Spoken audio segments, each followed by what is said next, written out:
Lilian, it's a pleasure to have you on. Welcome. Thank you. Thank you so much for having me. Of course. So before we start, I want you to kind of give us a short intro about yourself.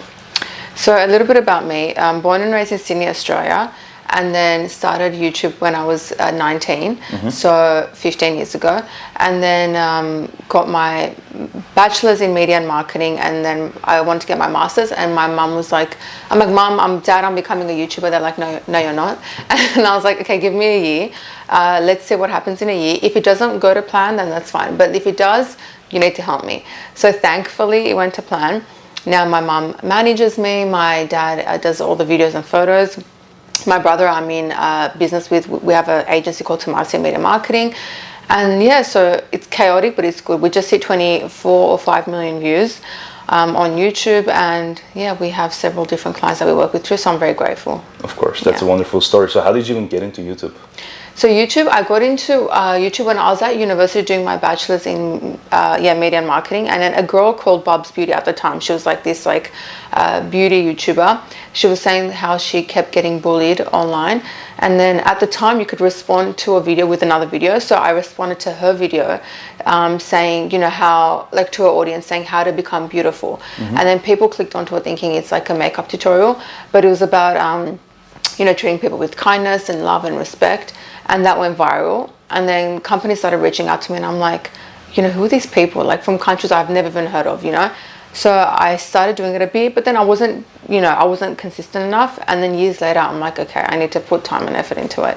So that's how it began. So it's been 15 years. 15 years, yeah. Okay, I was checking the videos out, and you started with like makeup and fashion, right? Yeah. And then you kind of moved towards self-development and mindset. I saw you you made a video about confidence. How to be confident. What did you think those are topics that people need?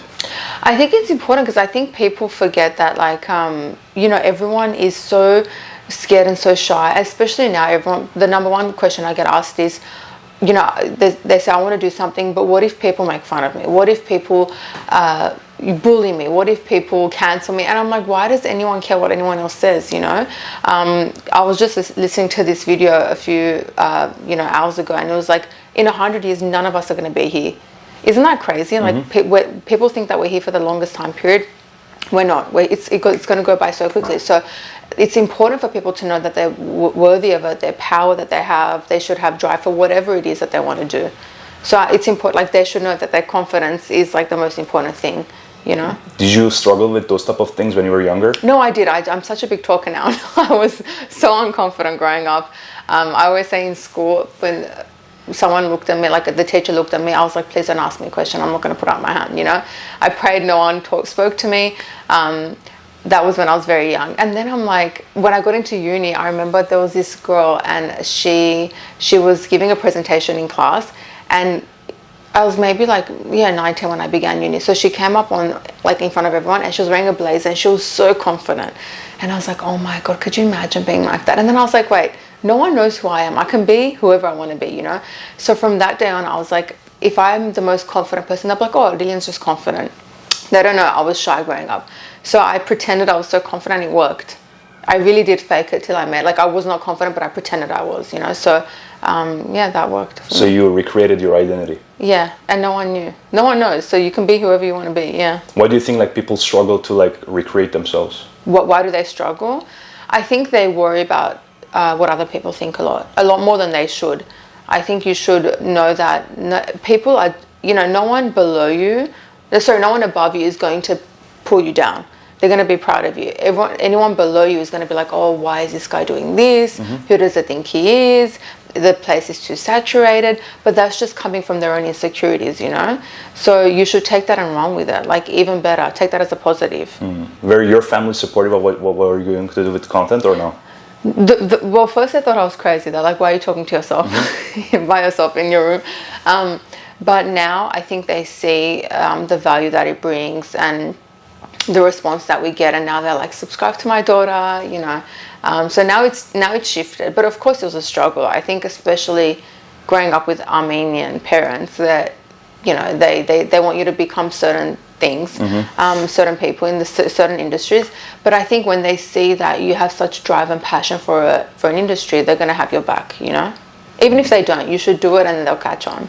How would you recommend for somebody, let's just say, they want to do something that's not really common? Like, let's just say somebody wants to go pursue something in the creative industry, but they don't necessarily want to be like doctors or engineers or lawyers, you know? How do you think the children can like show, like, you know, kind of convince their parents to like, you know, support them, you know? I think by results. I think by starting out and doing certain things and showcasing, like, look mom, like, look dad, this is what I've done, but look at what I achieved. Look at the results, look at the numbers. To me, education is important because I do think that it changes your brain chemistry. Like when people say, do you recommend going to uni? I think the uni life, like university days, were the best days of my life. So in so many different ways. It changed the way my mindset works. I think the way that we negotiate contracts now is completely because of my business degree.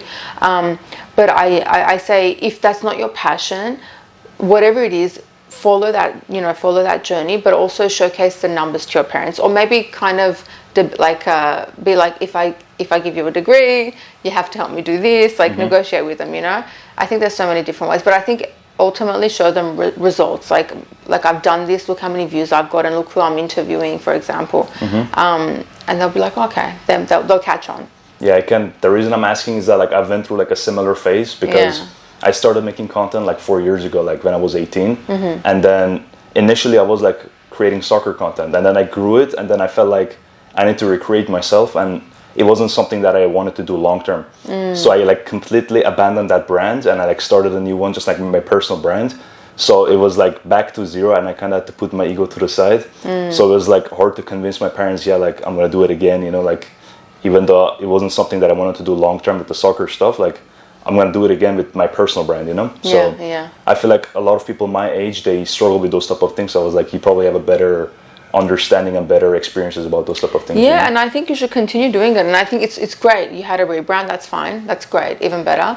You understand, like, you know, it's not like overnight, it takes time and effort. But I think be consistent, and you have no idea what's going to happen in the future. And I think that's like the number. Everyone's like, how do you become successful? Consistency. It's not easy. I think people only see the good, the success, the Instagram, like it's fun, but it's not. Like we sleep 3 to 4 hours a night, which I don't recommend, but that's the reality, you know. So I think what you're doing is really good, but just like stick through it and continue. I appreciate it. Thank you. Yeah, of course. So what do you think are like some of the ways we can push through the difficulties? Like, let's just say, especially as a creator in the initial phases, like there may not be results, maybe for months, maybe for years, you know? Of course. So how would you think it's like you got to push through it? What would be a good way?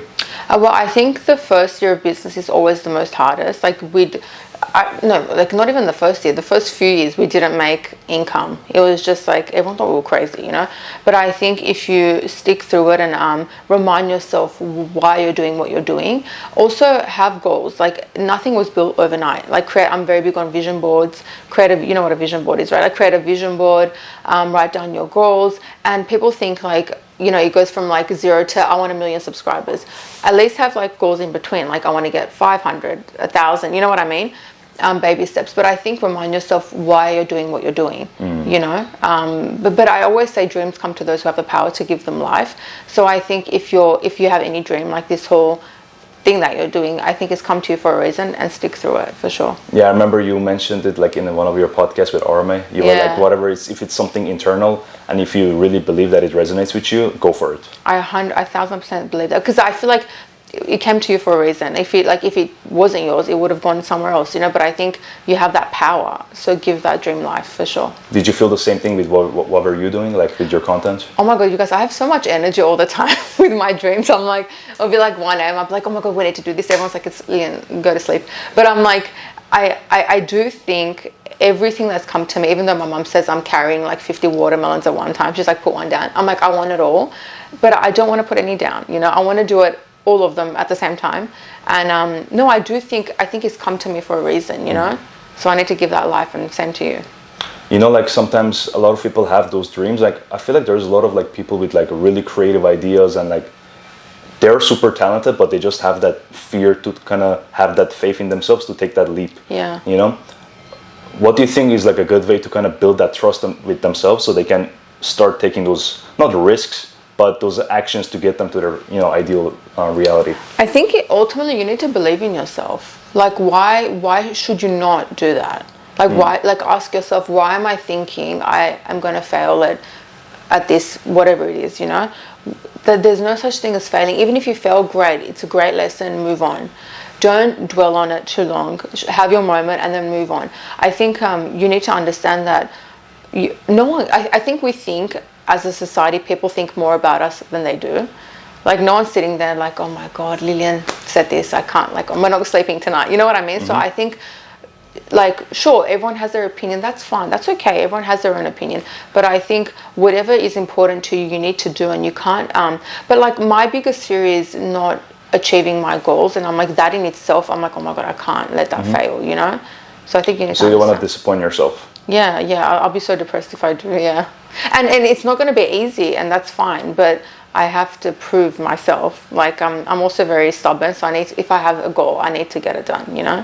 How do you deal with failures? Because you're, like you said, you're very tenacious with the way you want to go about your goals. So like, how do you deal with failures? Probably not. I mean, I find a way. If I really want to do something and it's not working out, I'm like, okay, timing is important. Maybe it's not meant to be like right now. I leave it to one side, I work on other things and I come back to it. But I don't like delete it. You know what I mean? I come back to it. So there's no failure. You're always going to learn something. I don't take it as, oh my God, I failed. That's it. I can't do it again. There's a time and place for everything. And maybe I take it as a sign, not now, maybe later. Yeah. So with your YouTube, did you feel like there was a phase that you were like kind of struggling to grow, and then eventually, because you were consistent, you kind of started going up? No, oh my God, my YouTube channel. So what happened with that was when I started in 2009, a few years after, I had a management team, and they were in America. I was in Sydney. So they would manage me, but then my channel just stopped. There was like, you know how at the back end there's like analytics, there was no heartbeat. So I'm like, what is happening? And then at the same time I moved here, and then my subscribers were like, you know, you've changed so much, you've moved to America, you're not uploading the same way that you did. And I'm like, what are you talking about? I uploaded last week. And then I realized that they blocked my audience from seeing my content. So there was no heartbeat. It was like dead for 3-4 years. 3-4 years? 3-4 years. So that was a fact. Like I would say that was like very depressing.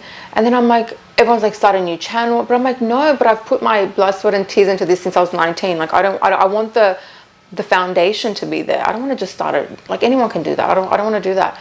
And then we hired someone to go in the back end, and we realized that they had blocked my audience from seeing my content. But then I kept pushing through, and thankfully, I want to say like a year ago, or a year and a half ago, it opened again. And then the subscribers, thank God, skyrocketed. What was the reason? So the company that was managing my channel, they I don't know, it was like very shady. They were committing fraud. They don't even exist anymore.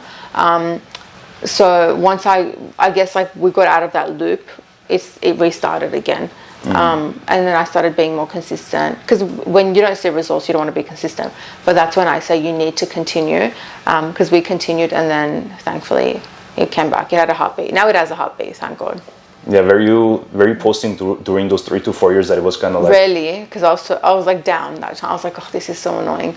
So I was concentrating more on my Instagram, but then we started being more consistent, and yeah. Did you think about like quitting, or no those times? I'm not a quitter. That's good, that's good. No, thankfully no. So with your content, what do you think is like the long-term vision? Long-term vision is to continue to motivate and hopefully inspire anyone that comes across my channel. But we're creating so many new things. Like everyone always asks me like, you know, what do you want to do in the future, or I'm like, we want to give back and help, or they ask us, how do you do what you do? So we're coming up with courses. So work on that, elaborate that, and just make sure everyone knows about that and how to grow their brand and create their own brand and things like that. But like ultimately to help inspire people, you know, and to allow them to feel their best, look their best, make sure that they know that they have the power for their dreams and things like that, yeah. How do you think people can grow their personal brands? Like what would be some principles that no matter what kind of content you're making, like those principles should be like really like respected, you know? I think consistency, number one. You need to have drive and passion for whatever you're doing. So I see a lot of people now, they're like, I want like 100,000 or 1 million subscribers. I want the money, but I'm like, it's not, if you do it for the wrong reasons, you're going to only last for such a short time period, you know? So have passion for whatever it is that you want to do, whatever it is, cleaning, organizing, gym, fitness, whatever it is, you know? Do it for the love. Yeah, do it for the love, for sure. And then be consistent, and also, you know, have your brand, like, what's your story? What are you trying to make sure that message is clear. And then also just like, I don't know, I always say, like, if you do it for the good reasons, the good's going to come to you. But just having a clear message, being consistent, being driven. Yeah.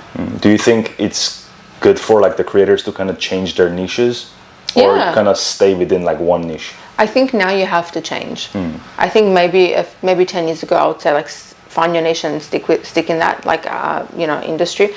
Now I would say change. Like, you could be a fitness person, you can also be entrepreneurial, you can be business, like have a business mindset, you can also like Marvel, whatever it is, like throw it all in one and just be consistent and show the different sides of your personality. Like, for so many years I thought I had to be like so prime and proper on my channel. I was always like, hi everyone, welcome back. And then my brother was like, you're not being yourself, like, you're funny, you're crazy, you're loud. Like, so I was like, okay, this is the real me. And then I changed my personality, you know. I became me.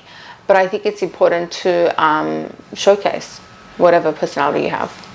So more authenticity. Yeah, be completely yourself. We're good, bad. People tell me, but I have a messy house. Like, my house doesn't look good. I'm like, but like, that's your house. You know what I mean? Showcase where you are. So when you do grow, you can show like the before and after. Like, that's interesting. I love that. People relate to that. Of course, be relatable. Yeah. So with content, like, I know, like you said, you need to be consistent, but like, what about some of the technical stuff? Like, what are some ways that like people can grow, even though it may be like difficult in the initial stages? Well, like content strategy wise, I should say. Content strategy wise, I think don't just upload whatever you want to upload. I think have like a clear schedule. I'm always like, you know, whatever industry that you're going to be in, like, make sure that you're teaching someone something. You know what I mean? That should be the strategy. Because if you're adding value to someone's life, you're going to win. You know, whether it's like on a big basis or like a smaller one. But like, I think make sure strategy wise you're teaching them something, you're adding value to their day to day. And like, I'm trying to think, I think that's like the biggest thing I would say, add value to their life, to their business, you know, whether it's like teach someone how they can like be the healthiest version of themselves, or teach someone how they can grow their business from your mindset. It doesn't have to be the same as anyone else's, you know? Makes sense. Because one of the reasons that I started making content is that it felt like it's somewhere that I can actually be multiple versions of myself. Like, you don't have to be like in this box or like, oh yeah, this guy is he's only like doing fitness, or he's only doing like business content, right? It allows you to be like fully uncover yourself and be like different versions of yourself. Because like, I noticed with your content, you're like businesswoman, and then you make comedy stuff, you make like social media related stuff. It's like so many wide variety of stuff that people relate to, you know, like with fashion too. Like, people see like, oh, like she's like super diverse with her interests, you know, and then different type of people get interested in you, and then your audience grows. Of course. And look at Jake Paul.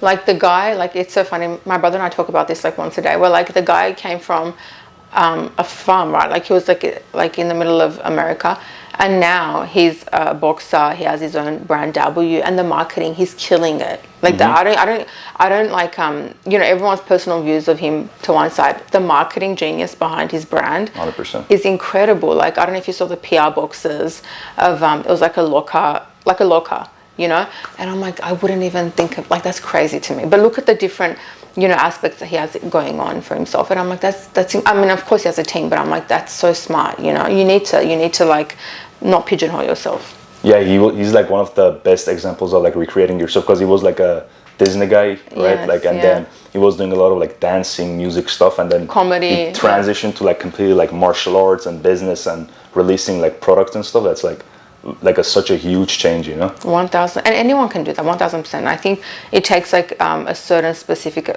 drive and power, but anyone can get there. 100%. So, what do you think is like some of the benefits that you get from building your brand? Benefits. I mean, I'm so grateful for so many things. I think meeting so many people that I would have never met before, meeting audience members, like followers, subscribers, that's always incredible to me. Having a different mindset. I think once you have your own brand, you're like, I can do whatever it is if you don't work for someone else 9 to 5. And just understanding that like it's all it's like it's a game. It's a game of chess. Like, what are you going to do to get one ahead? You know, but I think it ultimately opens your mindset. You know, you always have to ask yourself, what is your brand? What do you want people to feel and understand when they come on your page, whether it's your channel, your Instagram, whatever it is. And I think after that, like once you answer those questions, you've created like somewhat of a brand for yourself. You know, and I think the sky's the limit. I think understanding that, you know, you're capable of anything once you have your own brand, you know? Absolutely, yeah, because I feel like nowadays a lot of people say build your brand, build your brand, build your brand, but it seems like it's just because it's what's the word? Regurgitated? Such a tongue twister. Yeah. That because it's like said a lot, right? Like they want to do it, but no one really knows why they're doing it. So why do you think, like, do you think having like a purpose for building your brand is arguably like the most important thing in starting your brand? I mean, I think a brand it's not going to define you, but it's going to get you places that you're not going to be. You know what I mean? So having like, look at Skims, for example. I think a lot of people, for example, pigeonholed Kim Kardashian, like she's just a reality star, but she created this like, she created a brand on something that is useful every single day, whether you like it or not. You need her product. And I think branding is so important that it's just like, I mean, I know it's like oversaid, but I think once you create something that you love, whether it's like a digital product or it's like a tangible product, whatever it is, it's a service, as long as you value them, they're going to want to share that brand. Word of mouth marketing is the best way that you can help spread the word. So as long as you're, you know, helping someone in any way, the day-to-day, whatever it is, they're going to help you build your brand too. You know what I mean? How can people like leverage their personal brand? Because I know you mentioned some people sell products, some people just grow an audience, and I feel like there is like a lot of people that have like huge audiences, and like I've had some mentors that they knew people that had like millions of followers, but they weren't really able to properly like take advantage of that opportunity and monetize their brands. 1000%. I think about that all the time. I always say if I was like a certain celebrity, I would have redid their page, I would have done this, I would have collaborated with this person. I always think about that. I think it's very important to people, not everyone thinks that way. They don't care to grow. I guess sometimes like they just don't, or they don't want to do that anymore. Like they change their mind. But I think, for example, there's so many ways you can leverage your brand.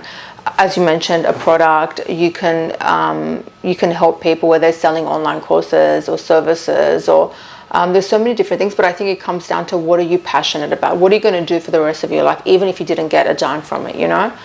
Yeah, because I feel like a lot of people hit like a plateau with their content. Because I've seen personally, like a lot of people, when they get a lot of views, they don't know how to funnel them to like a product. Yes. Do you think it's better to wait until you release something to sell, or you think it's good to just start selling from the beginning? Well, I think whatever you're passionate about, do that. But I think, you have to strike when the iron's hot. Like my mum always says. So that's why if you wait, they might disappear. You know, if you have a viral hit, I think do something then. Whether it's releasing, you can do merch, you can do an online service, you can do affiliate marketing. It doesn't necessarily have to be your product, but I think strike when the iron's hot. I mean, that's like my marketing brain, like saying do it now. But of course, you have to be comfortable. You have to be passionate about it. Keeping the momentum. Yes, you have to. So you originally came from Australia, right? Yes. And for how long have you been here? 6 years. Do you think you being in America helped you as a creator to grow even more? I think so. I don't think I'll be doing what I do full time if I was back home. I mean, Australia will always be home. I absolutely love Australia, of course. But I think the opportunities that you get here is like no other. Like, I think America really is a land of opportunity. And I think sometimes people are born and raised here, they don't see it. But from the outside, I'm like, oh my God, like they're missing out. They can do this, they can do that. I think sometimes when people are here for a long time, they're comfortable, but they don't see it from the outside point of view. Like the opportunities, the networking that can be done. It's incredible. I don't think I'll be doing what I do full-time in Australia. Maybe part-time, but I don't think it'll be my full-time job. Yeah, because I feel like if you put yourself in environments that a lot of people are super competitive, you just get that natural motivation, you know? Of course. Yeah, and everyone's different. I don't think anyone should compare themselves to anyone. I think you have your own background, you have your own story. If I say the same thing that you say, you can say it differently, you know? So I don't think it's about copying. I think everyone has their own space to do whatever they want to do. Yeah, I feel like with content, from what I've seen over the years is that it's the same thing being told in a million different ways. Even before social media, like the movies, it was all like from the 70s and then the 80s copy and the 90s copy. So it's all the same, redone in a different way. But everything's like that. So if you think, oh my God, I can't do it because it's oversaturated, you're never going to win. You know, you have to look at it like, okay, it's been done. How can I put my own take onto it? You know, everything's been done. Yeah, Do your own thing. People not taking advantage of being in America. Oh my God, I think it's like the biggest blessing that you can have. You know, but I think people don't know it until they don't live here. You know, because like in Australia, we're always like, oh, imagine being like in America and like having the opportunity to do like X, Y, Z. You know, and when you're here, I think because the reason that we know the worth is because we're not from here. But I think people here, they get too comfortable. Yeah, because I was born in Iran, and it's like a night and day difference, the culture and stuff. Of course. And then when I went there and I had to go to like Austria for a couple months, it's like the life, even though I was there for only 3 months, it's like so different. And then in Iran, it's so different. Like even like my parents went there like recently, and then they were like, it's so hard for like the minorities to kind of, you know, develop and kind of make it big. And they don't really have the opportunities, you know. But like the fact that a lot of people over here, they are blessed with so many opportunities, but then they're like, no, like this is bad. This type of people don't have rights. Like they're just closing their eyes on what's actually in front of them. 1000%. And then they don't really take advantage of it, you know. Yeah. So when did you come here? I came here 2015 when I was 14. Oh, okay, yeah. See, it's a big difference, but I think you came at the most perfect time. Yeah, like I came here like the first year of high school, so when I was like a freshman. Was it hard for you, like to? No, like I felt like everything that I expected was the same. It was just the number of people like at school, because like in Iran, my school, it was like an Armenian school, and it was like 50, 60 people, like the whole school is 50, 60 people. Oh wow. When I came here, I was like, there's like 2,000 people. I'm like looking around, I'm like, I don't know anybody here. Wow. So I was like, I'm gonna find new people, but that was like the only shocking factor. Yeah. The rest, I expected it. Yeah, no, it's. I mean, the same thing with us. Like we grew up in a private Armenian school in Sydney. There was 30 people in my class. So when I came here, I'm like, oh, yeah, like so many people. Like these are all Armenians. Like it's crazy to me. Yeah. Did you go to school here? No. I got my master's in Sydney, and then I came here. Nice. That's a good time to transition. Yeah. So how's life in Australia? Because I've never been there. I have a cousin. He's there, but I don't really know much about it. Oh, what a small world. So no, it's really good. It's very very calm. I love it. Like it's so funny. I always say I wake up early, and in like Sydney, I'll do meetings, I'll work out, I'll clean the house, I'll meet for coffee, and I'm like, surely it's 4 p.m, but it's like 11 a.m. Like time goes so slow. And then over here I wake up and it's like 6 p.m. It goes so quickly here. In Australia, everyone's calm, everyone's so sweet, everyone's so nice, they're very helpful. I sound like a tourism ad, but really they're very, very nice. They're very helpful, but it's slower, you know, it's more calm. It's a great place to raise kids, but there's no opportunity. More European style? More European style, yeah.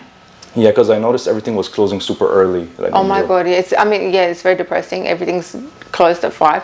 Monday to Thursday, we don't really leave the house because we have school or we have work or we have university.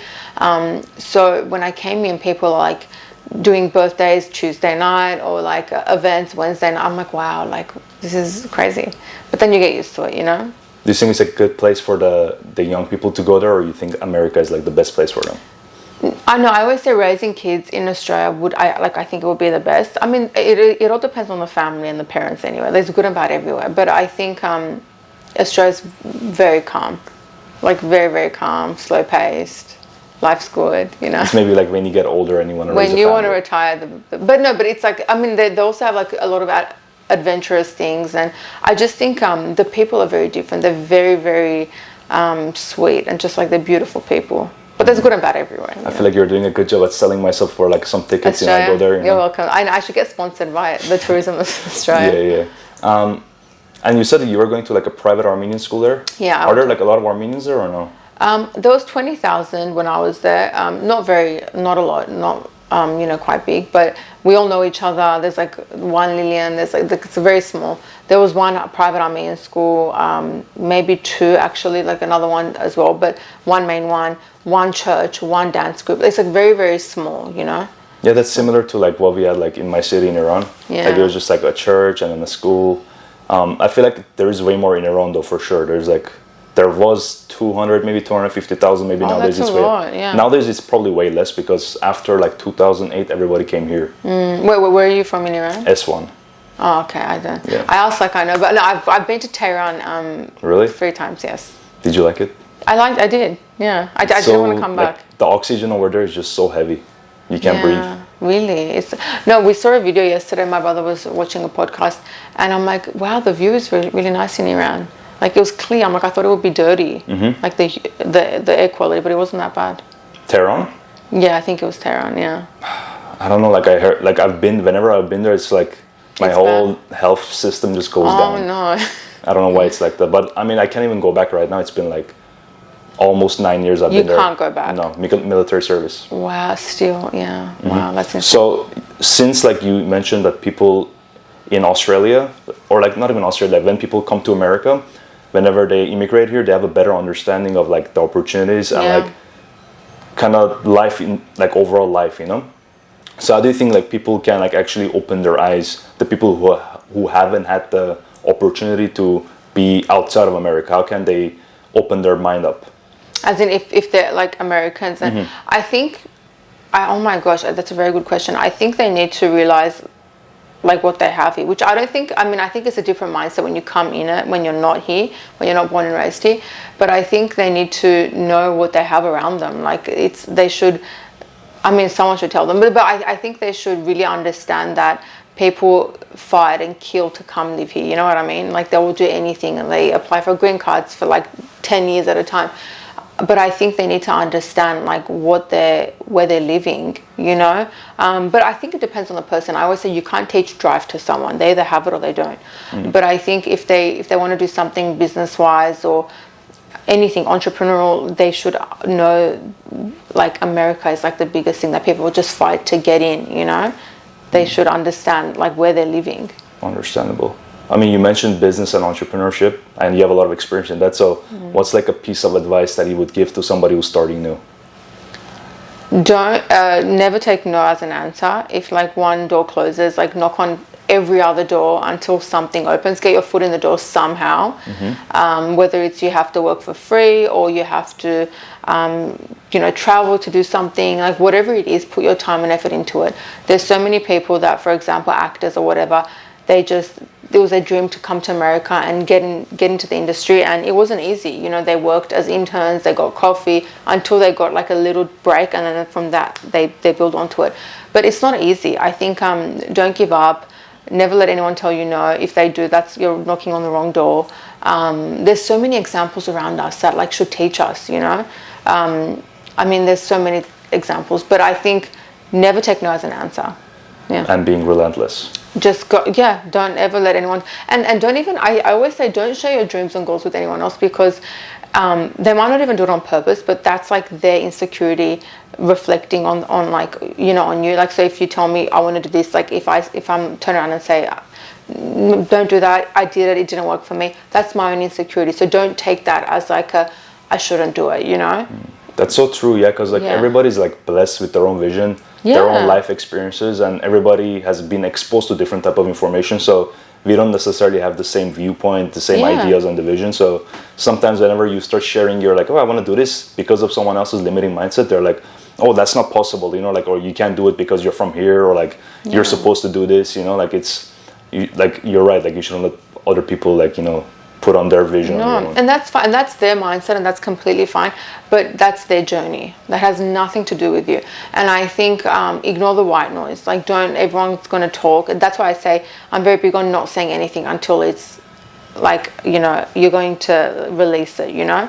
Don't share your dreams and goals, because everyone has their own mindset, and that's fine. But they don't need to know. Who are like some people who actually inspire you? Like someone you're like... Who are some people that inspire me? Yeah. Firstly, my mom inspires me a lot. This lady doesn't sit still for a second, but I think, you know, I've always said for 15 years, more than 15 years, Tony Robbins has always inspired me. Margot Robbie, when it comes to the film industry, she came and she was in a soap back home, but she was like, everyone tries to do something, but she actually did put her foot in the door, and she became a producer, a creator of like so many talented pieces and movies.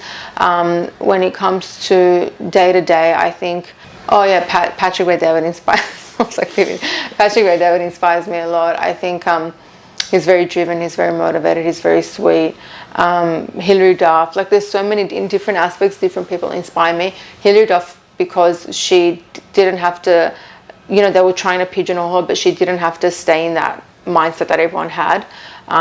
She became a mom of 4 kids. She's also acting. She's also a wife. She's also like had a clothing line. She also, I think like she did an amazing job, and they told her, you can't do certain things, and she proved them wrong. There's so many people, but I think I get inspiration from like artists, entrepreneurs, authors, so many different people. Like, what's a common trait that you've noticed with all of them, that all of them, without a doubt, like they all have it? They're relentless. They don't take no for an answer. They just, and you have to have that mindset. Don't give up.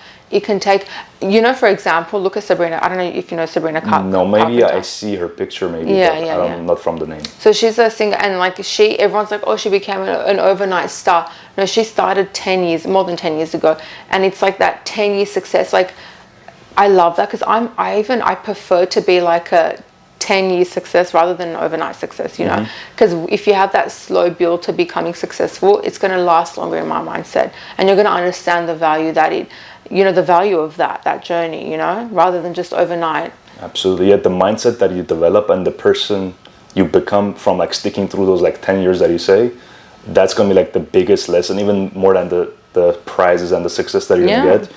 Like the process is going to be like the prize for you. 1000%. I prefer that. 100%. Yeah, that's something. I feel like 10 years. I don't know. It's a bit much, but I get it. I get the point. You learn so much along the way. You meet so many people. You try something, you fall back down. You try another thing, you fall back down. But then, like the third, fourth thing, you're going to be like, okay, this was worth it. Yeah. So you mentioned like a lot of people that you're inspired by. Do you read books? I do. We have a whole shelf. I read very fast. So I'm like, next You page. just like analyze and scan? And that's it? I read fast. I do try and highlight the most important points, but no, I do. I love books, Like self-development, those type of books? Yeah, of course. Business books? Yeah, I'm trying to think. One of the first ones I read in 2015 was The Alchemist. I was going from LA to Minnesota on a business trip, and then I was like, oh my, have you read The Alchemist? I've heard great reviews, but I never read it. Yeah, you should read it. It's a very small, it's a thin book. It's not that big. It's not that long, but it's definitely worth it. So things like I think books like that open your mindset, because you learn more about people and what they're thinking and what they went through to get to where they are. Is that the book that you think everybody should read, or there's some other recommendations? There's so many. So The Alchemist is one. I think a lot of people know about that, but I definitely recommend that. I think let's do like one book for business people, one book for creators, and one book personally just for like self-development. Well, but I have 3 options for business. Perfect. So you should read all 3. Yeah. I'm going to quiz you after. So Jack Canfield's How to Get to Where You Are to Where You Want to Be.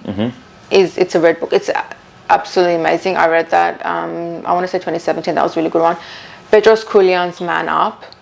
You know Bedros Koulian? So yeah, he owned like 500, 600 gyms. Like he's doing incredible too. That's a really good book. Have you read that one? No. You should definitely read it. Especially send me all the links. Because you're in the fitness industry, right? So you should read that. Definitely. Patrick Bet-David's Your Next 5 Moves is a very good one. I have that book, but I've never read it. Okay, so maybe this is your sign. You're like my brother. He opens the first page. Yeah. No, you should definitely read that book. So that's like business-wise. I'm trying to think creative, and those are creative as well, because I think they teach you, like they failed numerous times.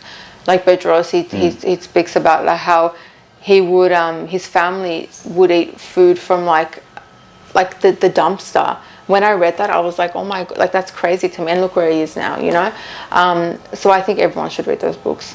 And then what about something for self-development? Well, those are self-development business books. I thought it's like... Well, no, you should read the Jack Canfield How to Get to Where You Are to Where You Want to Be for self-development too. Okay. Like it pushes you. I'm going to forget the names, so I need you to like, send me the links, because I'm going to definitely buy them. Yeah.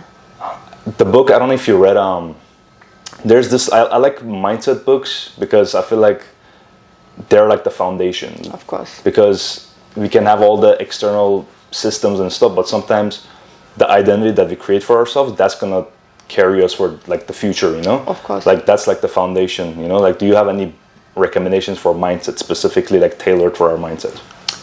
Mindset, like kind of something that changes your paradigm, the way you see your life, the way you see opportunities that you get, you know?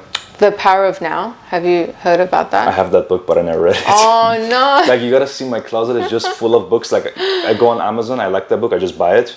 But then I keep reading every day. It's just like there are too many, so I'm just trying to finish them. You know? But you know what it is? Because I think when people say read books, and the reason that they don't read books is they think they have to finish a thick book in like a day. But read like 2 chapters a day. You know, and it's hard because you rather scroll on TikTok. It's like easier to scroll. I get it, but I think reading 2 chapters a day can shift your mindset. You know, so The Power of Now you should read. I think that's a really good book. I'm trying to think what else on our bookshelf. There's so many. Do you think reading books like physically is better, or maybe doing audiobooks? No, I don't like audiobooks. Yeah. I like the smell. I like the touch of a book. I like to highlight things. I like to write things down. So if you see my Man Up book by Bedros, it's all highlighted. Even the Patrick Bet one, it's all highlighted. So that was our research before I did the podcast with him. I was like, I want to get into his mindset. So that was like one of the ways that we did that, and it's all like written, but I like it. I don't even remember the information because I feel like me included, like a lot of people, they read the book, but then they fail to apply or like they fail to remember.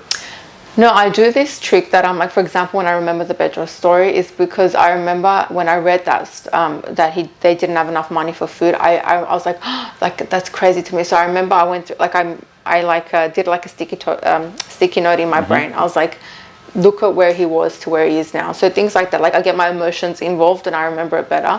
But I always have too many tabs open in my brain. So, but it's all open. Multitasking software. Yeah. It's like sometimes on like you know when your laptop makes noises. My brain sometimes is like that, but no, I need to have tabs open. Are you like always on the go? Like are you always like doing this? This is like being active, or you have like sometimes that you just kind of take away for yourself and you just like peace time? No, I never have peace. I think my mom will agree. I always say like I want to be normal, like more normal now, and like I want to sit on the couch and like watch something. I never do that because I can, even when I was like, even from 15 years ago, I always say there's a comment I can respond to, there's a DM I can get back, there's an email I can write. So I'm never content, which can be good or bad. Like I think bad because I don't have time to like you know, relax and just be my thoughts, but I like the way that I operate. Do you have like a morning routine or like a night routine that you follow, or not really? Nothing crazy. Like the first thing I do every morning and every night, I go through my emails, which isn't the best thing. I don't recommend that.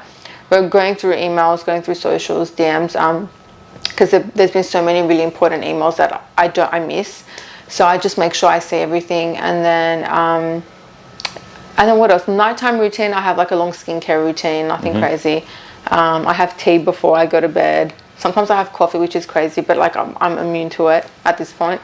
I have a recommendation. Yeah. Mix tea and coffee. Really? What do you mean? Like black tea and coffee, just mix it. Wow, this is wild. Just mix it. Trust me, it's so good. Maybe I'll try one day and I'll film and I'll send it to you. Is it? But like, do you have more energy? No, I mean it just tastes better. Like, you know, Really? Black coffee is just kind of like, it's fine. But I don't have black coffee. It's like I have oat milk with black coffee, mainly milk. No, but I'm saying like if you try like a regular black coffee, because it's not like doesn't taste amazing, but if you mix it with like black tea, perfect. Really? If you mix it with like Earl Grey black tea, it's even better. Favorite. But I feel like I'll be jumping off the walls in that. It's not that bad. Really? Tea has like 50, 60 milligrams of caffeine. Okay. I'll try and I'll get back to you. Try that. Sure. So what are like some things that are like in the works where you're in now? So we're working on so many things, so many exciting things that I can talk about. I would say we're releasing courses on how people can build their brand, because we got so many questions like how do you do the podcast, how do you get guests? So it covers that, how to create your brand, how to do this full time, becoming an influencer content creator, how to network, how to reach out to the right people. So it's like a visual course that we're working on right now, which will be hopefully released soon. It's taken us years. But so it's mainly to like building your brand and stuff like that, right? Business, but also mindset. Because everyone tells me like, how are you positive? How do you have that energy? How are you consistent? So it's very, I would say, entrepreneurial, like to help with goals and dreams, but also like your mindset as well. I have a recommendation for you. Yes. drop a course on like fashion and stuff, like dressing. Really? You think people would? I feel like people know how You'll do well. Really? Okay, it's a sign. We'll definitely. I mean, you have a lot of content too, so I mean, you can maybe chop it up a little bit, maybe create some new ones, mix it up, and then I think a lot of people can like really benefit from it. That's a good idea. I'll definitely, why not? No, that's a good idea. I mean, I think anything to help people feel and look their best. A lot of women would definitely want to have access to it for sure. Sure, thank you. Maybe this is a sign. There we go. Sign from the universe. Thank you. No, yeah, we'll do. So yeah, like we're doing that. The course is coming out. We have things that I can't talk about right now, but like in the future, hopefully like product-based business. We're working on that as well. There's just like so many exciting things. Like as my mom says, like I'm holding 55 different watermelons, but I don't want to put one down, so everything is coming out. That's beautiful. I'm excited to see what you're going to release. Thank you so much. Thank you. Of course. And what about you? What do you have going on for yourself? I personally, I'm into fitness and stuff, so I'm building like a blueprint for like men to like build muscle, because I feel like I used to be like super fat like in high school and stuff, and that journey when you kind of lose all that body weight, you would like change your physique, and when you change your mindset, like it's transforming for your life, so like I'm like working on like a blueprint that's going to help the guys out, so they can change your body. What made you shift from, I mean, of course everyone's young, they don't like look at health in the same way, but what made you be like, I need to be on this health journey? So I started when I was 16, and that was like a month after I went through a breakup. It's like classic story, you break your heart and like it's time to go to the gym. I'm going to show her what I look like. Yeah, so pretty much I started like when I was 16, like a month after my breakup, and then since then I continued until like the C19, and then the break came, all the gyms closed, and then I started back again like months after like C19. So yeah, it's been like 5 to 6 years of training. Wow, that's incredible. Do you train? Yeah, I do. I work out every day. I just I did Insanity for nearly a decade. Insanity. What is it? By Shanti. It's a high intensity training program. Never heard of it. So yeah, did that when I was maybe 20 until recently, and then I started getting very bulky, and I didn't like. My mom's like, you look like an Olympian. So I stopped doing that, and then I was like, I was trying to get my cortisol levels down. So I started doing Pilates recently, which I love. Everybody's doing that. All the girls, they're doing Pilates. It's so popular. No, it is, but this is like hot Pilates. So it's like hot yoga, but it's like a sauna. It's in a sauna, and it's, oh my god, it's incredible. It's my favorite thing. So I did that, and I've never felt more healthier.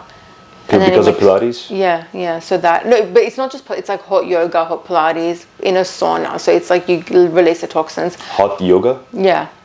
What is that? You're in a sauna doing the exercise. So you're literally drenched. It's amazing. So, and then I did research on cortisol levels. So I realized I was bulky, like I was like muscular, but like, but I didn't feel like I felt bloated. And then I realized that I have to lower my cortisol levels. So I started doing the Pilates and walks. And then I did Orange Theory for, Orange Theory. It's like so when you work out, you try and get your heart level up, right? And then when it hits like the orange zone, that's where you lose calories even after you've worked out. So is it like related to like zone 1, zone 2, zone 3? Yeah. So if you hit zone 3, I think it's the orange zone, and then red zone is like your heart rate's like red, like it's 4 or like 5? Off the charts, yeah. But yeah, so the goal is to stay in the orange zone. So that was really good too. But again, I felt bulky doing that because I've been dancing for 23 years, so I have a lot of calf muscle. And dancing. Sorry? And dancing, you do dancing, right? And dancing for 23 years, yeah. So when I work out, like you can't get rid of muscle, right? Like it just inflates or deflates, right? So it gets a bit too bulky. So now I'm like, okay, I'll go back to Pilates. Yeah. Like I know like you've seen like the statistics, the health statistics in America, like there's a lot of people who are like struggle with obesity. Yeah. What benefits do you think you noticed since you started like taking your fitness like really seriously? Oh my God, like you've energy, like you have so much energy. You have a clearer mindset. You feel and look the best, which is the most important, I think, once you're confident. You have a clearer mindset, you feel good, you have energy. Yeah, like it's amazing 100%. To feel that way, yeah. Yeah, like, and also the mental benefits that you get, like it's combined with the physical one, it's like insane. And you sleep better.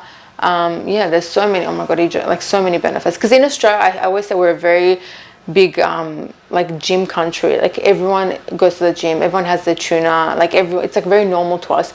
So when I came here and the food, I'm like, I'm not a sweet person. I don't like sweets. I'm more like sour and like spicy.